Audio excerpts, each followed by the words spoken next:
নমস্কাৰ, মই আয়ুষ। আজি হৈছে 2 জুন বুধবাৰ। দিনটোৰ কেইটামান গুৰুত্বপূৰ্ণ খবৰ লৈ আহিছোঁ। প্ৰথম খবৰটো হৈছে নিষিদ্ধ মাংসৰ বিৰুদ্ধে ৰাজ্যজুৰি অভিযান অব্যাহত।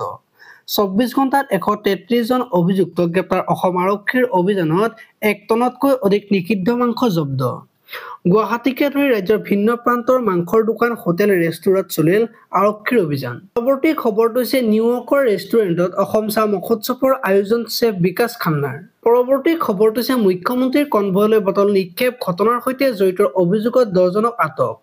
আটক কৰা 5 জনক মুকলি কৰি দিয়া আৰক্ষীয়ে আজি বোকাখাতৰ পৰা আটক কৰা 4 জনক চলাই আছে জেৰা। গ্ৰেপ্তাৰ কৰা ৰাহুল ফুকনক ন্যায়িক জিম্মালৈ প্ৰেৰণ। পৰৱৰ্তী খবৰটো হৈছে হায়দৰাবাদত লাভলীনা বৰগোহাঁই সাফল্য, ৰাষ্ট্ৰীয় এলিট বক্সিঙত স্বৰ্ণ পদক লাভ লাভলীনাৰ। পৰৱৰ্তী খবৰটো হৈছে গণতান্ত্ৰিক আন্দোলন, গণতান্ত্ৰিক প্ৰতিবাদ অহিংসভাৱে হোৱাটো বিচাৰো। প্ৰতিবাদৰ ভাষা হ'ব লাগে শক্তিশালী কণ্ঠ আৰু কলম। তেনে সময়ত বটল দলিওৱা কাৰ্য গৰিহণাযোগ্য, যিয়ে নকৰক এইটো বেয়া কাম কৰিছে। তেজপুৰত APCCৰ প্ৰাক্তন সভাপতি ভূপেন বৰাৰ মন্তব্য। পৰৱৰ্তী খবৰটো হৈছে গ্ৰীষ্ম বন্ধত কি কৰিব লাগিব ছাত্ৰ-ছাত্ৰীসকলে। প্ৰথমৰ পৰা 10ম শ্ৰেণীৰ শিক্ষাৰ্থীলৈ নিৰ্দেশনা মিছন সঞ্চালকৰ।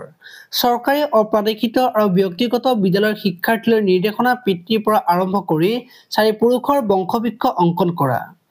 দৈনিক ৰুটিনৰ ভাল অভ্যাস আৰু শিষ্টাচাৰক লৈ 10-15টা শাৰী লিখা। ছাত্ৰ-ছাত্ৰীৰ বাবে ককা-আইতাৰ জীৱন পৰিক্ৰমা লিখা। পৰিয়ালৰ এজন সদস্যৰ সাক্ষাৎকাৰ লৈ টোকা লিখা।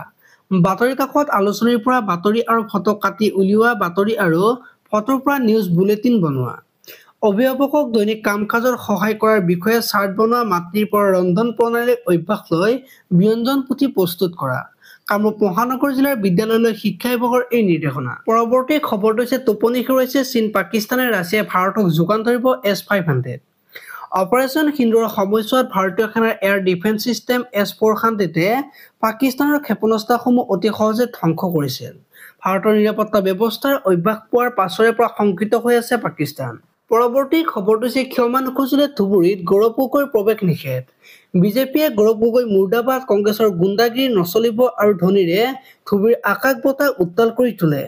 আজিৰ এই প্ৰতিবাদী কাৰ্যসূচীত উপস্থিত থাকে অসম চৰকাৰৰ কেবিনেট মন্ত্ৰী ৰঞ্জিত দাস। পৰৱৰ্তী খবৰটো হৈছে 58.50 টকা হ্ৰাস পালে বাণিজ্যিক চিলিণ্ডাৰ মূল্য। এতিয়াৰ পৰা বাণিজ্যিক চিলিণ্ডাৰৰ মূল্য হ'ব 1665 টকা। পৰৱৰ্তী খবৰটো হৈছে SCERTৰ কেলেংকাৰী, আন এক অভিযুক্তৰ অভিযোগনামা দাখিল। কেলেংকাৰীত অভিযুক্ত ৰমেশ উদ্দিন আহমেদৰ অভিযোগনামা দাখিল। CM ভিজিলেন্সে দাখিল কৰিলে 1468 পৃষ্ঠাৰ অভিযোগনামা। আপোনালোকে যদি ভিডিঅ'টো চাই ভাল পালে তেতিয়া লাইক কৰিব আৰু এনেকুৱা ধৰণৰ খবৰ সদায় পাই থাকিবলৈ চেনেলটো ছাবস্ক্ৰাইব কৰি বেল আইকনটো প্ৰেছ কৰি দিব। ধন্যবাদ।